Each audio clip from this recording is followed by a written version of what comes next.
Voilà. Jean-Marc Lancin, bonsoir. Vous êtes en charge de la crise, la gestion de la crise à ERDF, Électricité Réseau Distribution de France. On a vu les gens avec le sourire à Saint-Hilaire-le-Grand. Est-ce que vous pouvez nous donner le point sur la situation dans cette commune? Est-ce qu'ils vont pouvoir avoir le courant rapidement? Alors tout d'abord, je tiens à dire toute la solidarité de l'entreprise ERDF vis-à-vis de ses clients qui sont restés sans courant pendant cette veillée bien particulière. Ils étaient un peu moins de 1000 dans cette situation sur le département de la Marne. Et bien sûr, nous faisons tous les efforts pour parvenir à les réalimenter dans la journée. Sur le cas de Saint-Hilaire-le-Grand, par exemple, sur Saint-Hilaire-le-Grand, nous faisons en sorte qu'un groupe électrogène puisse être installé. Et donc si cette opération est réalisée avec succès aujourd'hui, ce soir il y aura de l'électricité à Saint-Hilaire-le-Grand. Alors vous me parliez il y a quelques instants de 1000 familles encore privées de courant, donc dans la Marne, hein, uniquement dans la Marne. Sur les autres départements aujourd'hui, la situation est réglée.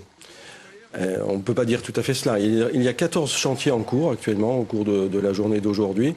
Si ces 14 chantiers peuvent être menés à bien jusqu'au bout, effectivement, à ce moment-là, l'ensemble de la clientèle sera rétablie, mais il est assez probable que nous aurons encore quelques clients pour lesquels nous n'aurons pas pu réussir un dépannage aujourd'hui. Et nous avons d'ores et déjà prévu de mobiliser des équipes demain pour assurer la réalimentation de l'ensemble des clients. Alors justement, à situation exceptionnelle, vous avez décidé de déployer des moyens. Est-ce qu'ils sont vraiment exceptionnels, ces moyens? Tout à fait. Alors je voudrais effectivement souligner le caractère exceptionnel de la situation.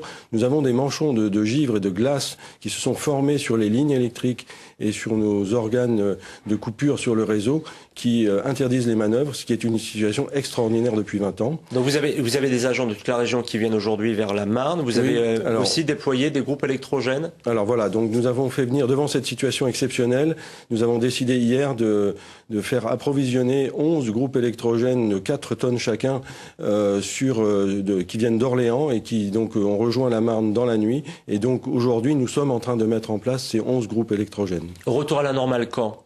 Retour à la normale au plus tard demain, s'il n'y a pas de nouveaux incidents et si les opérations de dépannage se passent de manière satisfaisante aujourd'hui en particulier. Alors, le plan grand froid est au niveau 2 hein, dans la Marne. On parle de moins 14 en température ressentie pour la nuit prochaine et dans les nuits qui vont venir. Est-ce que ça peut vous gêner, en quelques mots, est-ce que ça peut vous gêner pour le rétablissement du courant dans les familles, dans les villages? Le froid qui existe aujourd'hui n'est pas le premier souci. Le souci principal, c'est la couche de glace qui s'est formée sur les conducteurs, sur les lignes électriques. Très bien, merci Jean-Marc Lancin. Je rappelle que vous êtes en charge de la crise à ERDF. Merci d'avoir accepté notre invitation.